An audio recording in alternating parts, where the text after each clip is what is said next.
বিগত বেশ কয়েক মাস ধরে ওয়েস্ট বেঙ্গল পাবলিক সার্ভিস কমিশনের পরীক্ষাগুলো বা সিভিল সার্ভিস পার্টিকুলারলি যে ইউপিএসসির প্যাটার্নে করার চেষ্টা হবে এবং তজ্জনিত যে গুঞ্জন আর গত সিভিল সার্ভিস বা ডব্লিউবিসিএস এর এক্সাম থেকে এইটা প্রমাণিত হয়েছে যে কোনো সাবজেক্টই তুমি নোট পড়ে বা পিডিএফ পড়ে পাস করতে পারবে না, তাই তো।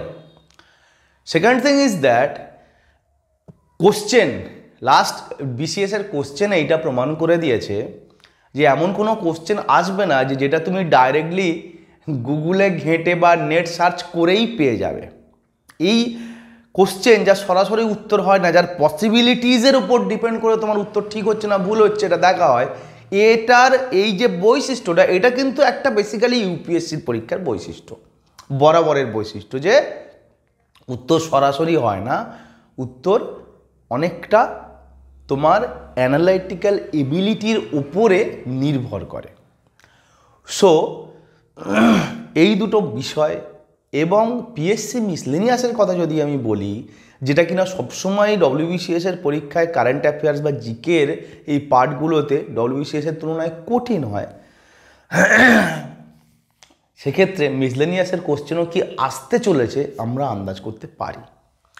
সো সেরকম দিন শেষ হয়ে গেছে যে তুমি কেবল কি বলা যায় পাঠ্যপুস্তক না পড়ে তার আনুষঙ্গিক বইগুলো পড়ে পাস করবে এরকম নেই, তোমাকে পাঠ্যপুস্তক পড়তে হবে। এবং আমরা সিএসডিজির তরফ থেকে যে প্রতিশ্রুতি বা প্রতিজ্ঞা নিয়ে নেমেছিলাম প্রথমে, যে আমরা আমাদের ছেলেমেয়েদেরকে বই লাইন বাই লাইন ধরে পড়াবো।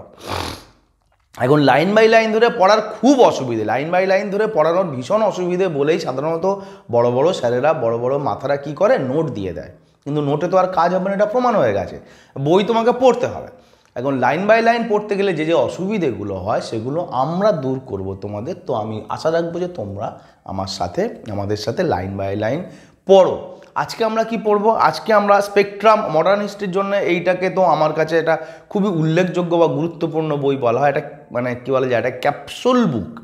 এই বইটা 2-3 বার পড়ে নেওয়ার পরে একবার বিপানচন্দ্র পড়া বা একবার অন্য তোমার যদি কোনো পছন্দের বই থাকে, বনসালের বই, কৃষ্ণা রেড্ডি পড়তে আমি যাদের হিস্ট্রির অপশনাল আছে তাদেরকে নাই করব অত বড় অত মোটা বইয়ের জন্যে। তো কোনো একটা বই তোমাকে পড়তে হবে, কেননা এরকম কোনো বই নেই যত বড় বই হোক না কেন যে সব কোশ্চেন সেই বইটা থেকেই পড়বে। সুতরাং তোমার পড়ার যে ভিউ সেইটাকে পুরো বিস্তৃত করতে হবে। সো আজকে আমরা ইতিহাস পড়ব। ইতিহাসটা পড়ব যেমন আমি বারবার বলি যে ইতিহাস জুড়ে জুড়ে পড়তে হয়, জিনিসপত্রগুলো পরস্পরের সাথে কানেক্ট করতে হয়, বুঝে বুঝে একটার সাথে একটা কীভাবে রিলেটেড হচ্ছে, সেই সময়টা কীভাবে অন্য একটা সময়কে বা পরবর্তী সময়কে প্রভাবিত করছে। সেই ঘটনাটা এমনি ঘটছে না, তার আগে বেশ কিছু ঘটনা ঘটে গেছে, তাই এই ঘটনাটা একটা যখন চার্টার একটা আসছে, তো চার্টার একটা যে নিয়মগুলো অ্যাক্টগুলো তৈরি হচ্ছে সেগুলো এমনি এমনি তৈরি হচ্ছে না, তার আগে কিছু ঘটনা ঘটে গেছে, যার ফলে ব্রিটিশ প্রশাসন অ্যাডমিনিস্ট্রেশনের সুবিধের জন্যে নতুন কিছু নিয়ম আসছে। সুতরাং নতুন নিয়মগুলো কী আসছে আমি যদি চোখ বন্ধ করে অন্ধের মতন মুখস্থ করে যাই তাহলে আমার ভেতরে সেটা থাকবে না। আমাকে বুঝতে হবে যে ওই নিয়মটা এলো কেন, ওই নিয়মটার পেছনে কি কারণ আছে এবং ওই নিয়মটার ফলে কি কি ঘটনা ঘটলো। এই জুড়ে জুড়ে ইতিহাস তুমি যদি না পড়ো তাহলে তোমার ইতিহাস পড়া ব্যর্থ হয়ে যাচ্ছে এবং মিথ্যা হয়ে যাচ্ছে। সো আজকে আমরা modern history, a brief history of modern India, spectrum বা রাজীব আহির স্যারের বইটা পড়ব। এই চ্যাপ্টারটা the INC foundation and the modern phase. Why this chapter?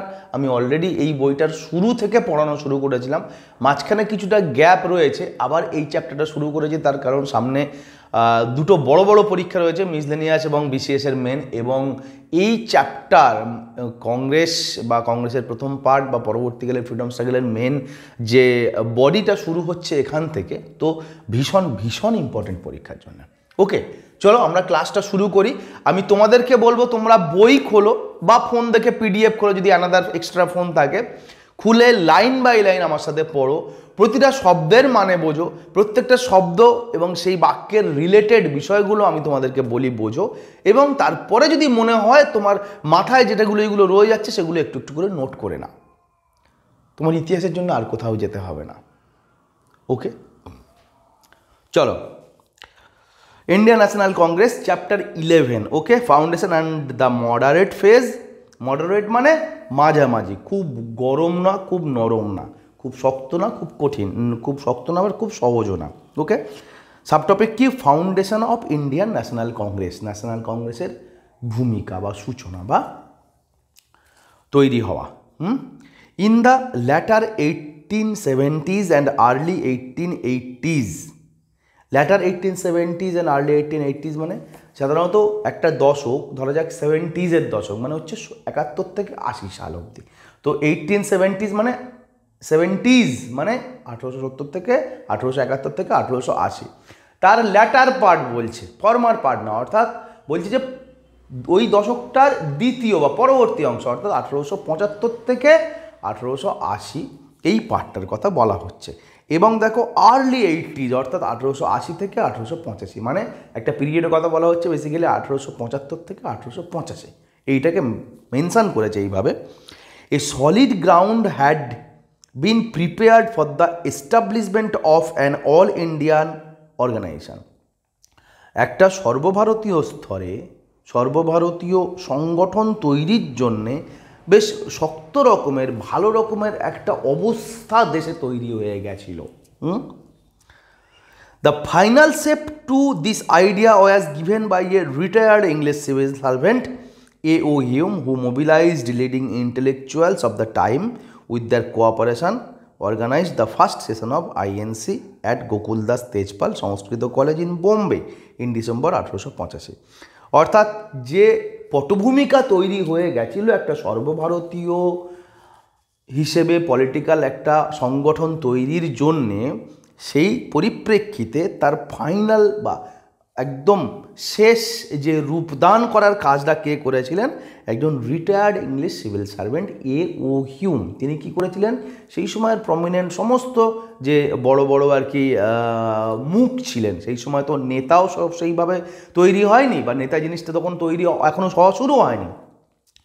তো অঞ্চলের প্রভাবশালী যত রকম পলিটিক্যাল ব্যক্তিত্ব ছিল তাদেরকে পরস্পরের সাথে যুক্ত হয়ে তাদের মধ্যে কোঅপারেশন তৈরি করে কংগ্রেসের প্রথম সেশন অনুষ্ঠিত করেন তিনি, বা অনুষ্ঠিত করার পেছনে অবদান দেন ন্যাশনাল কংগ্রেস। কোথায়? At Gokuldas Tejpal Sanskrit college in Bombay in December 1885। অর্থাৎ দুটো ইনফরমেশান পেলাম, গোকুলদাস তেজপাল কলেজ বোম্বেতে এবং গোকুলদাস তেজপাল সংস্কৃত কলেজ এবং ডিসেম্বর 1885। WBCS মিসলেনিয়াসের ক্ষেত্রে এই রকম কোশ্চেন খুব ইম্পর্ট্যান্ট, কেননা মিসলেনিয়াস এখনও ওয়ান লাইনার দিচ্ছে। তো কোন সালে কংগ্রেস এস্টাবলিশড হয়েছে, কোথায় কংগ্রেসের প্রথম অধিবেশন হয়েছে, 4টে অপশান দিয়ে দিল, হ্যাঁ, বা কলেজের নাম কি, ক্লিয়ার? এইভাবে কোশ্চেন আসবে। চলো, as a prelude to this, 2 sessions of Indian National Congress had been held in 1883 and 1885, which had representatives drawn from all major towns of India. ওকে, তাহলে প্রিলিউড মানে কি? প্রিলিউড মানে ধরো কোনো বড় ঘটনার আগে কোনো ছোট ঘটনা যদি ঘটে, মানে ধরো একটা বড় লেখার আগে আমরা যেটাকে মুখবন্ধ বলি, সেরকম প্রিফেস, এরকম ধরনের আর কি কিছু, ঠিক আছে? আরেকটা শব্দ হচ্ছে ইন্টারলিউড, মানে দুটো বড় ঘটনার মাঝখানে যদি মধ্যবর্তী কোনো ছোট ঘটনা ঘটে। তো প্রিলিউড কি বলছে? যে এই কংগ্রেসের সেশনটার আগে জাতীয় স্তরে দুটো ওই রকম কনফারেন্স বা সংগঠন বা সভা কিন্তু হয়ে গেছে 1883-তে এবং 1885-তে। অর্থাৎ এই কংগ্রেসের এই সর্বভারতীয় INC হওয়ার আগে 83 এবং 85-তে কিন্তু দুটো এই রকম সর্বভারতীয় স্তরে এর কাছাকাছি লেভেলের সংগঠন অলরেডি হয়ে গেছে। সেই সংগঠন দুটো কি, সেই সভা দুটোর নাম কি, অবশ্যই তোমরা কমেন্ট সেকশানে আমাকে জানাও, যেটা কিন্তু এই বইটায় লেখা নেই, এবং যার মধ্যে ভারতবর্ষের প্রায় সমস্ত প্রদেশ থেকেই রিপ্রেজেন্টেটিভরা ছিল। Surendranath Banerjee and Anandamohan Bose were the main architect of the Indian National Congress. অর্থাৎ ওই সময় ইন্ডিয়ান ন্যাশনাল কংগ্রেসের ফরমেশনের পেছনে সুরেন্দ্রনাথ ব্যানার্জি এবং আনন্দমোহন বসু দুজন বাঙালি ভদ্রলোক ছিলেন প্রধান রূপকার। তো দেখো, কংগ্রেসের সেই সময়ের ফরমেশানে, কংগ্রেসের স্টার্ট হওয়ার পেছনে দুটো বাঙালি লোকের অবদান রয়েছে। The first session of INC was attended by 72 delegates and presided over by Umesh Chandra Banerjee. তো কংগ্রেসের প্রথম সেশনে কতজন ডেলিগেট ছিলেন? 72 জন ডেলিগেট ছিলেন, অর্থাৎ 72 জন অংশগ্রহণ করেছিলেন, যেটা কে প্রেসিডেন্ট ছিলেন উমেশ চন্দ্র ব্যানার্জি। 15 বছর বা 10 বছর আগে ডব্লিউবিসিএসে এরকম ধরনের প্রশ্ন আসতো যে কতজন কংগ্রেসের প্রথম অধিবেশনে জমায়েতে ছিলেন, কংগ্রেসের প্রথম প্রেসিডেন্টকে। বাট এই কোশ্চেনগুলো কিন্তু এখন ইম্পর্টেন্ট হয়ে যাচ্ছে মিসলেনিয়াসের ক্ষেত্রে। উমেশচন্দ্র ব্যানার্জি বড় ব্যক্তিত্ব ছিলেন, ওই জন্য ওরকম নিজের বানানগুলো, আগেকার দিনের ব্যক্তিত্বরা ওরকম কঠিন করে লিখত।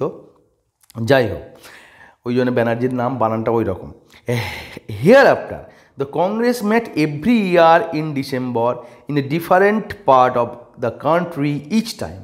অর্থাৎ এরপর থেকে প্রত্যেকবার কংগ্রেসের একটা অ্যানুয়াল সেশন হওয়া শুরু হলো, যেটা কিনা ডিসেম্বর মাসে ভারতবর্ষের বিভিন্ন দেশে, মানে প্রতি ডিসেম্বরেই কোনো না কোনো প্রদেশে এটা সংঘটিত হওয়া শুরু হলো। ওকে, Some of the great presidents of the Congress during this early phase were দাদাভাই নওরোজি। অর্থাৎ কংগ্রেসের প্রথম জামানার কিছু উল্লেখযোগ্য প্রেসিডেন্টের নাম বা লিডারের নাম উল্লেখ করা হয়েছে। তাদের মধ্যে প্রথমেই রয়েছেন দাদাভাই নওরোজি, যিনি 3 বার প্রেসিডেন্ট হয়েছিলেন। বদরুদ্দিন তৈয়বজি। বদরুদ্দিন তৈয়বজির বৈশিষ্ট্য কী, এটাও তোমরা কমেন্ট সেকশানে লিখবেন। তিনি কি প্রথম মুসলিম প্রেসিডেন্ট কংগ্রেস নাকি অন্য কিছু, তোমরা আমাকে কমেন্ট সেকশানে জানাবে। Firoz Shah Mehta, P Anandacharlu, Surendranath Banerjee, Romesh Chandra Dutt, Anandamohan Bose and Gopal Krishna Gokhale. Okay, other prominent leaders included Mahadev Govind Ranade, Bal Gangadhar Tilak, Sisir Kumar Ghosh, Motilal Ghosh, Madan Mohan Malaviya, G Subramania Iyer, C Vijaya Raghavachariar আর দীনশ ই ওয়াচা। এতগুলো উল্লেখযোগ্য প্রেসিডেন্ট ছিলেন সেই সময়, যাদের নাম আমরা পড়লাম। ইন 1890, এখান থেকেও একটা প্রশ্ন করে দিতে পারে, কংগ্রেসের পরবর্তীকালের, ধরো তুমি উমেশচন্দ্র ব্যানার্জির নাম জানো, গোপাল কৃষ্ণ গোখলের নাম জানো, মদন মোহন মালভিয়ার একটা অপশান দিয়ে বা সুব্রমণ্যম আইয়ার একটা অপশান দিয়ে, আর কংগ্রেসের 1930-এর পরবর্তীকালে কিছু প্রেসিডেন্টের নাম দিয়ে 4টে অপশান দিয়ে বলে দিল যে এর মধ্যে কোনগুলো মডার্ন কংগ্রেসের ফ্রিডম স্ট্রাগলের পিরিয়ডে মডার্ন কংগ্রেসের প্রেসিডেন্ট নন, এর মধ্যে কোন কংগ্রেস লিডার আর্লি কংগ্রেসের প্রেসিডেন্ট ছিলেন। এরকমভাবে প্রশ্ন আসে। আমি তোমাদেরকে বলতে চাইছি যে প্রশ্নগুলো কেমনভাবে ফর্ম হতে পারে, তোমরা সেই কনসেপ্টটা তৈরি করো, এতে পরীক্ষা হলে গিয়ে একদম মুখ থুবড়ে না পড়তে হয়, তোমাদের ধারণা থাকে যে কোশ্চেন কেমনভাবে আসে। ওকে, চলো। ইন 1890 সালে Kadambini Ganguly, the first woman graduate of Calcutta university, addressed the Congress session which symbolized the commitment of the freedom struggle to give the women of India their due status in national life. অর্থাৎ 1890 সালে কাদম্বিনী গাঙ্গুলি, যিনি কিনা Kolkata university থেকে প্রথম মহিলা graduate হয়েছিলেন, তিনি কংগ্রেসের সেশনে বক্তব্য রাখেন বা বক্তৃতা দেন। এর মাধ্যমে কি প্রমাণিত হয়, এর মাধ্যমে কি দেখা যেতে পারে, বোঝা যেতে পারে, সেটা এই যে ফ্রিডম স্ট্রাগল, কংগ্রেসের যে স্বাধীনতা সংগ্রাম বা কংগ্রেসের যে যুদ্ধ, যে প্রস্তুতি, তার মধ্যে স্বাধীনতা সংগ্রামে মহিলাদের যে অবদান, সেইটার ব্যাপারে, সেই বিষয়টার ব্যাপারে কংগ্রেস যে কতটা কার্যকরী ভূমিকা নিয়েছে। অর্থাৎ সোজা কথায় স্বাধীনতা সংগ্রামে কংগ্রেস সবসময়ই মহিলাদেরকে ফোরফ্রন্টে এনেছে। কখনো এরকম নয় যে কংগ্রেস একতরফা কেবল পুরুষদের একটা দল, তারা সবসময় মহিলাদেরকে লিডারের আসনে বসিয়েছে, এইটা এর থেকে বোঝা গেছে। এবং শুধু এটা এখান থেকে বোঝা যায়নি, এটা কিন্তু একটা খুব ইম্পর্ট্যান্ট প্রশ্ন অনেক রকমভাবে হতে পারে। একটা এমসিকিউ তো, কে প্রথম মহিলা গ্র্যাজুয়েট ছিলেন কলকাতা ইউনিভার্সিটির, বা কে কোন মহিলা গ্র্যাজুয়েট প্রথম, বা কোন মহিলা প্রথম কংগ্রেস সেশনে বক্তৃতা দিয়েছিলেন, এরকম ধরনের প্রশ্ন তো আসতেই পারে। এমনকি ইউপিএসসিতে যেরকম একবার প্রশ্ন এসেছিল যে কংগ্রেসের, বা কংগ্রেসের শুধু না, ফ্রিডম স্ট্রাগলে ভারতের ফ্রিডম স্ট্রাগলের হিস্ট্রিতে মহিলাদের অবদান তুমি ভেবে দেখো, কোনো পার্টিকুলার একজনের নামে বলা হলো না, বা গান্ধী বা নেহেরু বা সুভাষচন্দ্র নামে না, টোটাল কত মহিলা শুরু থেকে এসছে, তারা যে কন্ট্রিবিউশন দিয়ে গেছে। ইভেন প্রশ্নটা বোধহয় ছিল যে কত বিদেশি মহিলা ছিল যারা ইন্ডিয়ান ফ্রিডম স্ট্রাগলে তাদের রোল রয়ে গেছে। তো সেক্ষেত্রে আলাদা আলাদা করে কোন কোন বিদেশিরা এসছিলেন এবং আমাদের এখানে লিডারশিপ দিয়ে গেছেন, সেটার উপরে একটা বড় কোশ্চেন এসেছিলো, মেন্সের কোশ্চেন এসেছিলো। সেরকম ধরনের প্রশ্ন কিন্তু এখন আমাদের ডব্লিউবিসিএসের রচনার ক্ষেত্রেও চলে আসতে পারে, বা প্রথম যে পেপারটা, কম্পালসারি পেপারটা থাকে, সেখানে চলে আসতে পারে। সুতরাং এইগুলো মার্ক করে রাখবে। এটা সে কেবল একটা প্রিলির জন্য ইম্পর্টেন্ট প্রশ্ন না, এটা যে কোনো কিছুর জন্য তোমার কাজে লাগতে পারে বা কাজে লাগাতে পারো। Next, apart from the INC, nationalist activity was carried out through provincial conferences and associations, newspaper and literature। অর্থাৎ শুধু বড় জাতীয় স্তরে যে ন্যাশনাল কংগ্রেসের মধ্যেই এই রকম একটা অ্যাক্টিভিটি, ন্যাশনালিস্ট অ্যাক্টিভিটি, জাতীয়তাবাদের কার্যক্রম চলছিল তা না, সেটা রাজ্যে রাজ্যে, প্রদেশে প্রদেশে, মানুষের মধ্যে, জনগণের মধ্যে, নিউজ পেপারে, লিটারেচারে, সব জায়গাতে কিন্তু ধীরে ধীরে ফুটে উঠছিল। কি ফুটে উঠছিল? জাতীয়তাবাদের অনুভূতি। ওয়াজ ইট এ সেফটি ভালভ? এটা কি একটা সেফটি ভালভ ছিল? অর্থাৎ formation of Congress, creation of Congress, was it a safety valve? What is safety valve? Safety valve একটা ছোট্ট করে জিনিস বুঝে নাও, যেমন প্রেসার কুকারে একটা দেখবে কালো মতন ছোটো মতন একটা ফাঁক থাকে, ঠিক আছে, সেটা পুরোটা মেটাল দিয়ে ঢাকা থাকে না, that is called safety valve. অর্থাৎ যখন এরকম হয়ে গেল যে প্রেসার কুকারের কোনোভাবে যেটা থেকে সিটি বেরোয় সেইটা খারাপ হয়ে গেছে, অর্থাৎ প্রেসার কুকারের মধ্যে প্রচুর ভেপার এবং গ্যাস জমে গেছে, তার প্রচণ্ড চাপ তৈরি হয়েছে, কিন্তু সেটা বেরোনোর যে জায়গাটা, যেটা প্রধান জায়গা, যেটা দিয়ে সিটি বেরোয়, সেটা কোনোভাবে বন্ধ হয়ে গেছে। তাহলে অত গ্যাসের চাপ প্রেসার কুকারের মতন, যদিও সেটা খুব শক্ত অ্যালুমিনিয়াম বা লোহার বডি দিয়ে তৈরি, তাও কিন্তু ধরে রাখতে পারবে না। গ্যাসের ক্ষমতা এমন যে ওটা ভেঙে রান্নাঘরকে দুমড়ে মুচড়ে দিতে পারে। সেই জন্যে একটা সেফটি ভালভ করে রাখা হয়েছে, যে বাই চান্স প্রধান গ্যাস নির্গমনের বন্দোবস্ত যদি কোনোভাবে ব্যাহত হয় বা নষ্ট হয়ে যায়, তো একটা সেফটি ভালভ রইল, শেষে অন্তিম পর্যায়ে ওইটাকে ছেদ করে গ্যাস বেরিয়ে যাবে, কিন্তু কোনো বড় অ্যাক্সিডেন্ট হওয়া থেকে আটকানো যাবে। This is called safety valve. তো এখানে চ্যাপ্টারটা বা সাব টপিকটার নাম কি? Was it a safety valve? এটা কি একটা সেফটি ভালভ ছিল? এটা মানে কংগ্রেসের সংগঠনটা তৈরি হওয়াটা। ওকে, চলো পড়ি। There is a theory that Hume formed the Congress with the idea that it would prove to be a safety valve for releasing the growing discontent of the Indians।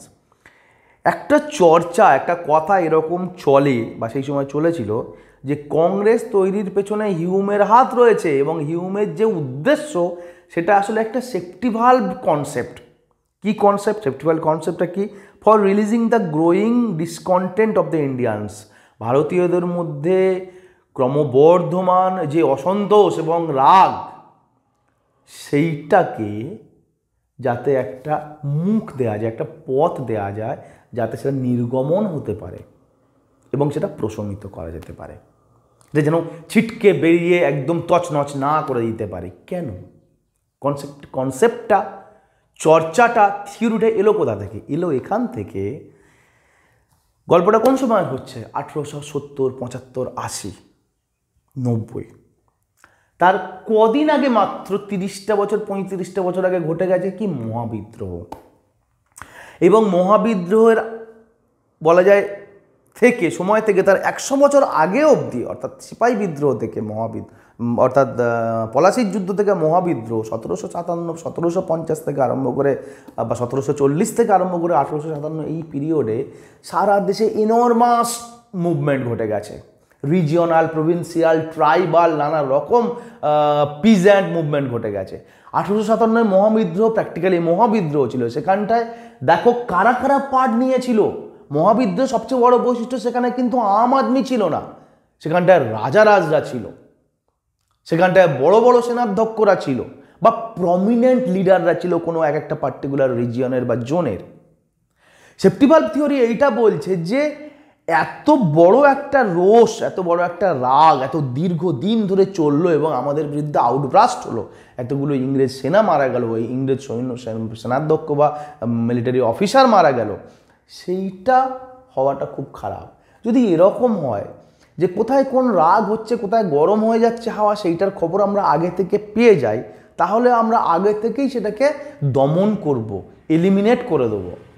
আমরা খবর পেলাম না, একসাথে রাগের প্রকাশ বহির্ভূত পরিস্ফুট হয়ে গেল, বেরিয়ে আমাদেরকে তছনছ করে দিল, সেইটা অনেক খারাপ।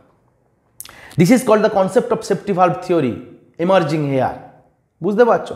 তো এখানে একটা তত্ত্ব এই যে এও হিউম যাতে 1857 যে শিক্ষা ইংরেজরা ব্রিটিশ প্রশাসন পেয়েছে সেইটা থেকে বেরিয়ে একটা সেফটি ভালভ নামক একটা জিনিস বানালো, যেটা হচ্ছে কংগ্রেস। কংগ্রেস একটা সেফটি ভালভ। কেননা যদি দেশে কোনো রকম বড় বড় সমস্যা, রাগ ক্রোধ হয়, তো তারা তাদের মুখ দিয়ে বলবে এবং ইংরেজ প্রশাসন বুঝে যাবে যে কোথায় কীরকমভাবে ব্যবস্থা নিতে হবে। ওরকম আচমকা মহাবিদ্রোহের মতন একটা বড় ঘটনা যেন না ঘটবে। Theory clear? বুঝতে পেরেছ? টু দিস এন্ড, এর উদ্দেশ্যে, টু দিস এন্ড মানে এসেছে না, এর উদ্দেশ্যে হি কনভিন্সড লর্ড ডাফরিন। এই সময় কংগ্রেস হয়েছিল, এটা একটা বড় প্রশ্ন। কংগ্রেস এস্টাবলিশ যখন হয়েছিল তখন বা ব্রিটিশ ভাইসরয় বা ব্রিটিশ গভর্নর জেনারেল, যেই সময়ে যে বড় পোস্টটা থাকবে সেটা কে ছিলেন? ঠিক আছে, তো এটা উত্তর লর্ড ডাফরিন। লর্ড ডাফরিন, তাহলে to this end he convinced Lord Dufferin not to obstruct the formation of the Congress. অর্থাৎ সেই জন্য তিনি লর্ড ডাফরিনকে কনভিন্স করেছিলেন। লর্ড ডাফরিনকে তিনি কেন কনভিন্স করতে পারলেন? তিনি নিজে তো একটা অ্যাডমিনিস্ট্রেটর ছিলেন, লাইক আজকের দিনের IAS। ঠিক আছে, তো তিনি ডাফরিনকে বুঝিয়েছিলেন যে কংগ্রেসটা তৈরি হচ্ছে, হোক, আপনি বাধা দেবেন না, হতে দিন, ওটায় আমাদের বেশি লাভ। Okay, the extremist leader, okay, the extremist leader like Lala Lajpat Rai believed in the safety valve theory.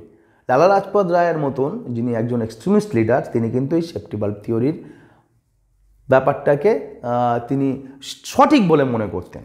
Okay, even the Marxist historians conspiracy theory was an offspring of the safety valve notion. Offspring মানে সন্তান, অর্থাৎ Marxist লিডাররা বা Marxist হিস্টোরিয়ানসরা পরবর্তীকালে কংগ্রেস জন্মানোর পেছনে একটা conspiracy theory নিয়ে আসে। তো বলা হচ্ছে যে কনস্পিরেসি থিওরিটা আসলে কিন্তু সেফটি ভালভ থিওরির থেকেই জাত হয়েছে বা তৈরি হয়েছে। ক্লিয়ার? ফর এক্সাম্পল, যেমন উদাহরণ হিসেবে RP Dutta opined that the Indian National Congress was born out of a conspiracy to abort a popular uprising in India and the bourgeois leaders were a part to it. তাহলে RP Dutta, যিনি একজন Marxist বলা যায় historian, তিনি এই opinion দিয়েছিলেন যে Indian national কংগ্রেসকে তৈরি করা হয়েছে এই ষড়যন্ত্রের মধ্য দিয়ে, বা এই ষড়যন্ত্রের একটা বাস্তব রূপায়ণ এইটা যে ইন্ডিয়ান ন্যাশনাল কংগ্রেস তৈরি হয়েছে যাতে সেই কোনো রকম যে মহাবিদ্রোহের মতন পপুলার আপরাইজিং, হ্যাঁ, অর্থাৎ এরকম বড় ঘটনা যাতে না ঘটে এবং যাতে বুর্জোয়ারা অংশগ্রহণ করতে পারে। এখন বুর্জোয়া মানে কি, এটা আমি তোমাদের পরবর্তী ক্লাসে বলবো, বাট তার আগে তোমরা বুর্জোয়া শব্দের মানে কাদেরকে বলা হয়, সমাজের কাদেরকে বুর্জোয়া হিসেবে ধরা হতো বা মার্কসিস্টরা ধরতেন, বেসিক্যালি এটা কনসেপ্টটাও একটা মার্কসিস্ট কনসেপ্ট, সেটা তোমরা কমেন্ট সেকশনে জানা বুর্জোয়া মানে কি বোঝো। মডার্ন ইন্ডিয়ান হিস্টোরিয়ানস, আধুনিক ওকে ভারতীয় যারা ঐতিহাসিক, তারা কি বলছেন? However dispute the idea of safety valve. তারা সেফটি ভালভের যে তত্ত্ব, এটা নিয়ে কিন্তু খুব এক কথায় রাজি হচ্ছেন না। তারা এটার মধ্যে বিতর্ক খুঁজে পান বা এটা সরাসরি স্বীকার করেন না। In their opinion the Indian National Congress represented the urge of the politically conscious Indians to set up a national body to express the political and economic demands of the Indians. অর্থাৎ আধুনিক ভারতীয় ঐতিহাসিকরা মনে করেছেন বেসিক্যালি ইন্ডিয়ান ন্যাশনাল কংগ্রেস তেমনই একটা সংগঠন তৈরি করলেন যার মধ্যে দিয়ে সেই সময় যে ভারতীয়রা সামগ্রিকভাবে সমস্ত দেশ জুড়েই ভারতীয়রা অনেক বেশি সচেতন হয়ে গেছিলেন এবং দেখো পলিটিক্যাল ইকোনমিক অর্থাৎ রাজনৈতিক অর্থনৈতিক বিষয়ে তাদের বক্তব্য, তাদের চেতনা বহিঃপ্রকাশ করবার জন্যেই আইএনসি তৈরি হয়েছে। এরকম নয় যে কোনো এখানটায় কোনো ষড়যন্ত্রর হিসেবে অঙ্গ হিসেবে বা কোনো সেফটি ভালভ হিসেবে কংগ্রেস তৈরি হয়েছে। বেসিক্যালি কংগ্রেসটা তৈরি হয়েছে একটা মেরিট অফ টাইম বা ভার্চু অফ টাইমে, কেননা পুরো ভারতবর্ষ সেই সময় সচেতন হওয়া শুরু হয়েছে, সচেতন হতে শিখছে, তারা বুঝতে শিখছে এক্সপ্লয়টেশনের দিকগুলো, তারা পলিটিক্যালি অনেক বেশি অ্যাওয়ার হচ্ছে, ইকোনমিক যে পয়েন্টগুলো সেগুলো তারা আন্ডারস্ট্যান্ড করতে পারছে, রিয়েলাইজ করতে পারছে। তো এরই বহিঃপ্রকাশ একটা তৈরি করেছে আইএনসির মধ্যে দিয়ে বা পরিস্ফুট হয়েছে আইএনসির মধ্যে দিয়ে। কোনো সেফটি ভালভ তত্ত্ব এর মধ্যে আসে না। ওকে, if the Indians had convened such a body on their own, there would have been unsurmountable opposition from the officials. Such an organization would not have been allowed to form. অর্থাৎ তাদের বক্তব্য, আধুনিক ভারতীয় ঐতিহাসিকদের বক্তব্য, যে ভারতবাসীরা যদি নিজে থেকে এই জিনিসটা বানাতো, অর্থাৎ ভারতীয়দের যে সচেতনতা তারই অঙ্গ হিসেবে আইএনসির মতন একটা অর্গানাইজেশান যদি ভারতবাসীরা বানাতে চাইতো, তাহলে প্রশাসন সেটা বানাতে দিত না। ওকে, বরং ভারতবাসীরা এও হিউম নামক একটা লোককে সামনে দাঁড় করিয়ে রেখে নিজেরা এটা বানিয়েছে, যাতে এও হিউমকে দেখে ব্রিটিশ গভর্নমেন্ট বা ব্রিটিশ অ্যাডমিনিস্ট্রেশন মনে করে যে ইটস ওকে, ঠিক আছে, তুমি যখন আছো তুমি তো আমাদেরই লোক, তাহলে ওরা যা খুশি করছে করুক, যা খুশি বানাচ্ছে বানুক, খুব একটা ভয়ের নেই। যদি এও হিউমকে না রাখা হতো, যদি ভারতীয়রাই কেবল ভারতীয়দের জন্য এই সংগঠনটা তৈরি করতো, মাঝখানে কোনো ব্রিজ বা মাঝখানে এরকম শিখণ্ডী জাতীয় কেউ না থাকতো, তাহলে ইংরেজ অ্যাডমিনিস্ট্রেশন ওটা তৈরি হতে দিত না, এমন ভয়ঙ্কর চাপ তৈরি করতো। ক্লিয়ার? চলো কি বলছে দেখো পরের লাইনে। If the circumstances as Bipan Chandra observes, Bipan Chandra বলছে এরকম পরিস্থিতিতে the early Congress leader used Hume as a lightning conductor. বরং উল্টো, এতক্ষণ ভাবা হচ্ছিল থ্রু সেফটি ভালভ থিওরি বা ফর্ম সেফটি ভালভ থিওরি, যে বেসিক্যালি ইংরেজরা ষড়যন্ত্র করে, ইংরেজরা সেফটি ভালভের মতন করে কংগ্রেস তৈরি করেছে। আসলে কেসটা বিপানচন্দ্রের মতে উল্টো, কংগ্রেস তৈরি হয়েছে নিজে থেকে, ভারতীয়দের চেতনা থেকে, এবং তারা এও হিউমকে ইউজ করেছে একটা লাইটিং কন্ডাক্টর হিসেবে, যাতে যদি কারেন্ট আসে তো মাটির মধ্যে ঢুকে যাবে, বিদ্যুৎ স্পৃষ্ট তড়িৎ স্পৃষ্ট কেউ হবে না। বুঝতে পারছো মজা? বুঝতে পারছো? একটা ঘটনা যেটা ঘটলো, একটা ফিনোমেনা যেটা হচ্ছে, সেটাকে দেখো কতগুলো ওয়েতে এক্সপ্লেনেশন করা যাচ্ছে, কতগুলো ভাবে সেটাকে ভাবা যেতে পারছে। This is the critical explanation. ঠিক জিনিসটা কোনটা এটা নিয়ে তো খুব চর্চা হচ্ছে, দ্বন্দ্ব হচ্ছে। তো তোমাকে যখন এরকম করে কোনো প্রশ্ন উত্তর লিখতে হবে, যদি মেন্সের ক্ষেত্রে লেখো, তো তোমাকে এরকম প্রত্যেকটা অ্যাঙ্গেল ধরে ধরে এক্সপ্লেন করতে হবে, সহজ কথায় অল্প লাইনে। Okay, that is as a catalyst to bring together the nationalistic forces even if under the guise of a safety valve। অর্থাৎ বিপানচন্দ্র বলছে যে এই আমাদের এও হিউমটা একটা লাইটিং কন্ডাক্টরের মতন ব্যবহার হয়েছিল, এবং এমন একটা অনুঘটকের মতন ওকে ব্যবহার করা হয়েছিল। বুঝলে, অনুঘটকের মতন ব্যবহার করা হয়েছিল যাতে সেফটি ভালভ তত্ত্বটা বেসিক্যালি ওপরে থাকে, ওপরে বেঁচে থাকে। লোকে দেখে যে সেফটি ভালভ থিওরিতে কংগ্রেস তৈরি হচ্ছে, বাট কংগ্রেস জানে যে সেফটি ভালভ থিওরিটা তো শুধু একটা ওপরে ভেসে রাখা, লোক দেখানোর মতন, হাতির সুরের মতন। ভেতরে ভেতরে কংগ্রেসের তৈরি হওয়ার প্রসেসটা খুব ন্যাচারাল এবং খুব কনসাস। ভারতীয়দের নিজস্ব অনুভূতি থেকেই, নিজস্ব যে অর্থনৈতিক এবং পলিটিক্যাল যে এক্সপ্লয়টেশন, তার একটা বহিঃপ্রকাশ হিসেবে কংগ্রেসের তৈরি হওয়াটা একটা স্বাভাবিক ঘটনা। ক্লিয়ার? চলো আমরা AIIMS and observation of the Congress পরবর্তী ক্লাসে পড়বো। একটা কথা এইটুকু মনে রাখবো, এইটুকু বুঝতে পারছি যে ক্লাস, এরকম একটা ক্লাস ডিসকাস করতে পড়তে অনেকটা সময় লাগে, বড় হয়ে যায় ক্লাস, লেন্দি হয়ে যায়, বাট স্টিল মনে রাখবে একবার যদি এই ক্লাসটা তুমি পড়ো, তো দ্বিতীয়বার হয়তো আর ইতিহাস বইটা তোমাকে পড়তে হবে না, বা দ্বিতীয়বার যে বইটা প্রথমবার বা দ্বিতীয়বার রিভিশন একা একা পড়লে 10 মিনিট লাগবে, সেটা হয়তো 1 মিনিটে হয়ে যাবে। জাস্ট তুমি পেজগুলো, অক্ষরগুলো একটা দুটো চোখে পড়বে, আর তোমার মনের মধ্যে এই ক্লাসটা চলে আসবে, তুমি বুঝতে পারবে যে ইটস ওকে, আমার পড়াটা রেডি হয়ে গেছে। সো আই হোপ একটু লেন্দি হচ্ছে ক্লাসটা, বাট এর যে মেরিট এবং এর যে ভ্যালু সেটা তোমরা বুঝতে পারবে। পড়াশুনো করো, কেমন লাগছে ক্লাস তোমরা কমেন্ট সেকশানে জানাও, সো দ্যাট আমি পরের বারের ক্লাসটা এরকম করতে পারি, কন্টিনিউ করতে পারি। আমাদের এই ক্লাসটা পড়াতে খুব ভালো লাগে এবং ইকুয়ালি আমি পলিটি ফ্রম লক্ষ্মীকান্তও পড়াতে থাকবো। প্রিপারেশানটা ভালো করে নাও, পরীক্ষা কিন্তু কঠিন, সামনে কিন্তু জটিল ধরনের প্রশ্ন আসবে। ওকে, চলো, বেস্ট অফ লাক।